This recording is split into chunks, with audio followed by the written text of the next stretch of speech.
पहुंच गए सर हम लोग। हाँ पहुंच गए। शर्मा जी आप उतरिए। अच्छा ये है कि बूट दादी। बूट दादी, हाँ। ओके सर, इसकी गाड़ी कहाँ लगवानी है?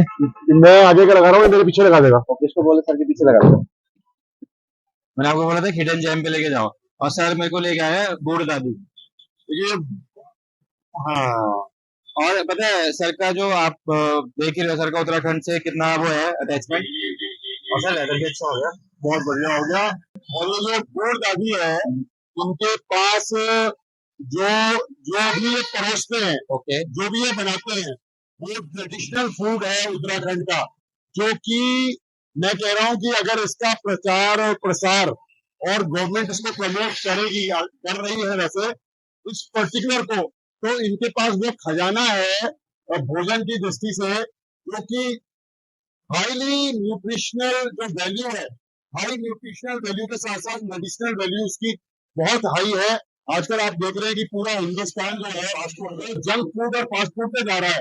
ये उसका इतना जबरदस्त रिप्लेसमेंट और ऑल्टरनेट है, उसका नहीं है। ये ट्रेडिशनल फूड है जिसमें कि न्यूट्रिशन और फिर बोलूंगा कि मेडिसिनल वैल्यू बहुत हाई है। गाइस आप देख सकते हो हाँ। सर का ना उत्तराखंड जो प्रेम है वो फूड में भी नहीं छूट रहा सर का, हमारे सर का। नहीं ये तो लेकिन जैसा खाना पीना होगा वैसा ही हमारा जो है शरीर, विचार, मन, मस्तिष्क सब वैसा ही चलेगा। तो हमारे बुजुर्गों ने कहा है ना, जैसा खाओगे अन्न वैसा होगा मन। ठीक है ना। तो सर आपने ये रिकमेंड करा बूट दादी, तो उसका एड्रेस है शासकीय एनक्लेव देहरादून। किधर है सर इसका एड्रेस एग्जैक्टली? इधर ये अगर किसी को आना हो तो? हरिद्वार रोड पर है, विधानसभा की तरफ नहीं जाना, शास्त्री नगर। हरिद्वार रोड पर शास्त्री नगर। शास्त्री नगर बस ऑन रोड ही है तो। मेरा नाम दीपिका डोभाल है। आपकी इसका नाम बूढ़ दादी है। बूढ़ दादी मतलब हमने बूढ़ दादी इसलिए नाम रखा हुआ है कि बूढ़ दादी के टाइम के फूड है ये। हाँ जी। क्या क्या फैसिलिटीज है मैम आपके? हमारे पास जैसे भैया उत्तराखंड का ट्रेडिशनल फूड है। हाँ जी। ये मेन्यू है, जो मेन्यू में जैसे ये भीड़ का हो गया है, स्प्राउट मंडवे का बनता है ये। इसके अंदर गेट की दाल भरी जाती है, उसको डीप फ्राई करके घी लगा के चटनी के साथ देते हैं हम। चटनी इसके साथ दो होती है, एक भांग की चटनी होती है, कभी भंग जीरे की होती है, कभी भांग की होती है, एक लाल तीखी चटनी होती है, और एक हमारे ये इंड्राई है। इंड्राई मतलब गेट की स्टीम पकौड़ी लगा लीजिए। तो जैसे पुराने लोग जो थे वो भात पे रख के, मतलब गेट को पीस के, कच्चे गेट को पीस के भात पे रख के स्टीम करते थे, तो भात के साथ खाते थे। इंड्राई बोलते हैं इसे। एक हमारे पास ये सिड़कू हो गया। जैसे सिड़कू हमारे कहीं पे सीढ़े बोलते हैं, कहीं पे सिड़कू बोलते हैं। जैसे हिमाचल में आपके सिड्डू हो गए, वही नाम अलग अलग है, चीज वही है, एक चीज है। जैसे नमकीन भी बनता है, मीठा भी बनता है, तो हम इसको ज्यादातर यहाँ मीठा बनाने की कोशिश करते हैं। एक हमारे पास ये बिरंजी हो गई। बिरंजी जो है ये बदलपुर पट्टी से ले रखी हमने। जो हमारे पूर्व मुख्यमंत्री जी हैं त्रिवेंद्र रावत जी, तो उनके वो भी बदलपुर पट्टी के ही हैं, तो उनके यहाँ से ले रखा हमने ये बिरंजी। ये झंगोरे की बनती है। मैम कितना टाइम हो गया आपको इस जगह पर काम करते हैं? इस जगह पे तो हमें साल भर होने वाला है, जैसे अगले महीने हमें मार्च में 1 साल हो जाएगा यहाँ पे। हाँ। वैसे हमें वैसे हमें यहाँ इस फूड पे काम करते हुए लगभग 3 साल हो गए। तो ये फूड बनाना मैंने, मतलब मेरे पति ने। बैकग्राउंड मतलब नहीं नहीं नहीं नहीं, हम तो पौड़ी के हैं। ये सारे जैसे हम तो गढ़वाल मंडल के हैं, ये सारे कुमाऊं मंडल की रेसिपी जितनी है। तो हमारे लिए तो सोचना भी बहुत बड़ी बात है कि हम जैसे मेरे पति हैं श्री कपिल डोभाल जी, तो वो अपने राज्य के प्रति मतलब एक तरह से सोशल वर्क से जुड़े हुए हैं। तो अपने चीजों से बहुत लगाव है उन्हें, पहाड़ पहाड़ की चीजों से। तो उनको लगा कि जैसे और राज्यों के फूड मार्केट में है, जैसे राजस्थान का दाल बाटी चूरमा हो गया, बिहार का लिट्टी चोखा हो गया, साउथ का इडली सांभर आ गया, हमारे राज्य का कहीं हमें देखने को नहीं मिलता। तो हमने, जब इन्होंने विचार किया कि हमारे राज्य का भी कुछ होना चाहिए, तो उन्होंने इस पे काम करना शुरू किया। जब काम किया तो हमें बहुत सारी चीजें मिली कि जो धीरे धीरे खत्म होने को जा रही है। तो हमने कहा क्यों नहीं हम इस पे काम करें, इसको मार्केट में लेके आए, हेल्दी भी है। और अगर बच्चों को, क्योंकि हम बच्चों के लिए बोलते हैं कि फास्ट फूड खा रहे हैं, अपनी सेहत के साथ खिलवाड़ कर रहे हैं, तो उनके लिए ऑप्शन भी तो नहीं दे रहे हम। ऑप्शन भी कहाँ है, जहाँ भी देखो चाउमीन मोमो का ठेला लगा रखा है। किसी ने ये नहीं सोचा कि भाई चाउमीन मोमो को हटा के हम अपने पहाड़ का कुछ व्यंजन खोलते उनके सामने, तभी तो वो खाएंगे। तो हमने कहा कि ये पहल चलाई। हमने बोला कि हम इसको मार्केट में उतारते हैं। तो हमने इस पर 18 महीने काम किया, 18 महीने रिसर्च किया। इस दौरान हमें काफी सारे फूड हमें हमारे सामने आए, फिर हमने जब इसमें थोड़ा स्वाद के साथ हेर बदल किया और मार्केट में उतारा, तो जिससे हमारा ये जो ढिंढका है, ये तो जो एक बार खाता है दोबारा जरूर आता है इसकी तरफ। तो हमें बड़ी खुशी होती है कि चलो ये तो चल पड़ा मार्केट में। जैसे कई सारे मेरे ज्यादा तो नहीं बोलूंगी, कम से कम 500 से 600 के बीच कस्टमर बन चुके हैं इस फूड के। तो काफी लोगों को पसंद आता है, जो एक बार खाता है वो पैक भी करवा के ले जाता है। इसका मतलब लोगों को पसंद आ रहा है, ऐसा नहीं कि मंडवे के नाम पे लोगों को पसंद ना आए कोई चीज। तो हमने तो अलग हटके काम किया इस पे। और एक हमारे पास जैसे ये सोना आलू है, सोना आलू हमारी अपनी खुद की रेसिपी, ये मतलब ट्रेडिशनल नहीं है। ये हमने अपने खेतों के सम्मान में इसका नाम सोना आलू रखा, क्योंकि मेरे पति बोलते हैं कि वो जब छोटे थे तो उनके खेत में एक छोटा सा खेत है उनका, मतलब छोटा सा टुकड़ा है जमीन का, तो वहाँ मतलब सोच नहीं सकते वहाँ मतलब 15 से 16 कट्टे अगर आलू के निकल जाए तो उनके लिए तो मतलब खेत सोना ही उगल रहा है एक तरफ से। तो उन्होंने अपने खेतों के सम्मान में इसका नाम सोना आलू रखा कि हमारे, क्योंकि वहाँ के किसी ताऊ जी ने कहा था कि बेटा तुम्हारे सोने के खेत है जो इतनी ज्यादा पैदावार कर रहे हैं, तो उन्होंने अपने खेतों के सम्मान में इसका नाम सोना आलू रखा। तो ये सेम समोसे जैसा होता है, पर इसमें मैदे की जगह हम मक्की का आटा यूज करते हैं।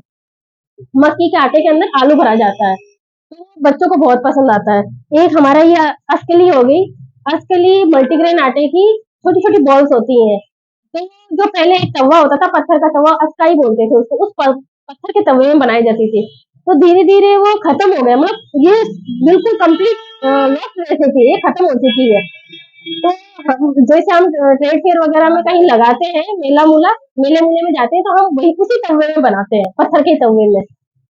और एक हमारे 12 अनाजा है, 12 अनाजा 12 प्रकार के अनाजों से नमकीन बना रखी है हमने। उसमें आपको सोयाबीन, काले पट, गेहूं, मक्की, मटर, चौलाई, बंजीरा, भांग, गहत, नवरंगी दाल, मतलब टोटल मिला के 12 अनाज डालते हैं। तो इसका नाम हमने 12 अनाजा खाजा रखा हुआ है। और एक ये है जूड़ा राबड़ी। जूड़ा राबड़ी जो है उत्तरकाशी में एक सेलकू त्योहार होता है, तो उस दिन बनाया जाता है ये। तो ये सिर्फ 365 दिन में से 365 दिन में से एक दिन बनता है, 364 दिन ये गायब रहता है। तो ये है हमारा जूड़ा राबड़ी। ये एक तरह से मक्की के जैसे मक्की का बनता है, इसके साथ आलू की सब्जी दी जाती है। और एक हमारा ये लेमड़ा हो गया, ये चौलाई की खीर बोल लीजिए या चौलाई का सेक बोल लीजिए, वो है। एक ही बेड़ू रोटी हो गई कुमाऊं की, ये एक तरह से छोटा पराठा लगा लीजिए, क्योंकि बच्चे जब बड़ी बड़ी जैसे हम बच्चों को पीछे अगर पराठा लेके के जाते हैं तो बच्चे दौड़ते हैं, नहीं खाना नहीं खाना, चाहे उसको कितना भी अच्छा पराठा दे दो, वो बोलते कि नहीं। अरे छोटा रूप बना दिया हमने, तो उससे क्या हुआ कि बच्चे खुश मन होके खाते हैं कि भैया छोटा है, छोटा देख के बच्चे आकर्षित होते हैं। और ये लेमड़ा चौलाई का, ये मीठा है, हाँ। लेमड़ा चौलाई का। देखिए, हाँ शर्मा शुरू करो। आप करो ना, आप बोलिए क्या। देखो ऐसा है, आपने इस रेस्टोरेंट का नाम सुना है, बूढ़ दादी रेस्टोरेंट। दीपिका डोभाल जी और कपिल डोभाल जी इसको चला रहे। जो इनका अनुसंधान है, रिसर्च है, जानकारी है, वो कई वर्षों की है। और ये जो इन्होंने यहाँ पर अपने परोसे हैं व्यंजन, ये उत्तराखंड का ट्रेडिशनल पारंपरिक फूड है। इसको आप हाईली न्यूट्रिशियस और हाईली मेडिसिनल फूड भी कह सकते हैं, जो कि ऑलरेडी ये उत्तराखंड में सब जानते हैं। पर क्या है कि समय के साथ साथ अब चलन में, अब जो नई मार्केट बन गई है उसमें चलन में जंक फूड आ रहा है। तो जंक फूड तो बहुत ही बेकार चीज है। ये हमारी सेहत को, हमारे को कितना प्रोटीन चाहिए, कितना कार्बोहाइड्रेट चाहिए, शुद्ध खाना और जैविक उत्पाद, जो कहते हैं ना ऑर्गेनिक फूड, ये है। और ये दुनिया के मार्केट का सबसे अच्छा खाना है। ये देखिए लेमड़ा, ये लेमड़ा चौलाई से बनता है, और पहाड़ में उगी हुई चौलाई जो है वो बहुत ही स्वादिष्ट होने के साथ साथ बहुत ही स्वास्थ्यवर्धक होती है। ये जो है मंडवे का बना है, ये ढिंढका, ये मंडवे से बनाया जाता है। मंडवा यानी कोदा जिसको हम कहते हैं। और ये लाल चटनी है, ये सोना आलू है, और ये सोना आलू मक्के से बनाया जाता है। और इसके साथ ये भंगे नहीं, ये अमचूर की चटनी है। इसके साथ ये है अपना अस्कली। अस्कली किससे बनता है? मल्टीग्रेन आटे, जो पहाड़ के मल्टीग्रेन आटे हैं। पहाड़ में जो भी उत्पाद हो रहा है उसकी एक तो उसकी जो न्यूट्रिशनल वैल्यू है और कार्बोहाइड्रेट मेडिसिनल वैल्यू बहुत हाई है, यानी प्योर शुद्ध है। जैसे हम कहते हैं ना गोल्ड 14 कैरेट शुद्ध, तो ऐसे ही ये खाना है। तो हम सब लोग चाहते हैं कि उत्तराखंड में जो पर्यटक आते हैं, यात्री आते हैं, तीर्थ यात्री आते हैं, उन सब लोगों को भी इसके बारे में जानकारी हो और उत्तराखंड के साथ साथ बाहर के लोग भी इस खाने को खाएं। धन्यवाद सर, आपने इतना अच्छा हमको इतना पौष्टिक और इतना स्वादिष्ट एक आउटलेट बूढ़ दादी से हमको इंट्रोड्यूस करवाया। और मैं चाहता हूँ कि सब लोग जाएं वहाँ पे, एक बार टेस्ट करें और एंजॉय करें अपना, एक अपने कल्चर को भी महसूस कर पाएंगे, उत्तराखंड का जो हार्डकोर कल्चर है उसको महसूस कर पाएंगे। नहीं, आपका स्वागत है। और देखिए, बूढ़ दादी से हम क्या समझते हैं? हम लोग नानी की नानी को बूढ़ी नानी, दादी की दादी को बूढ़ी दादी, यानी बूढ़े नाना, बूढ़े दादा, मतलब कि 6 जनरेशन पीछे की हम बात कर रहे हैं। तो हमारे जो पूर्वज थे, हमारे जो पुरखे थे, देखिए वो कितने समझदार थे उस जमाने में भी, कि उनको ये मालूम था आज से 150-200 वर्ष पहले कि हमारे लिए सही खाना क्या है, सही आहार क्या है। तो जो भी हमने अभी खाया है, ढिंडका खाया, लेमड़ा पिया, तो लेमड़ा जो है चौलाई से बना हुआ मीठा लगा खीर मेरे को, तरह का वो लाइट खीर मीठे तरीके की। का है, ठीक है। उस तरीके से हमने सारी चीजें खाई। तो ये कोदे की, झंगोरे की, और जो मिलेट्स जिसको हम कह रहे हैं, जिसको भारत सरकार प्रमोट कर रही है, तो ये सब वही चीज है और बहुत सुंदर, स्वादिष्ट, स्वास्थ्यवर्धक ये सब चीजें हैं।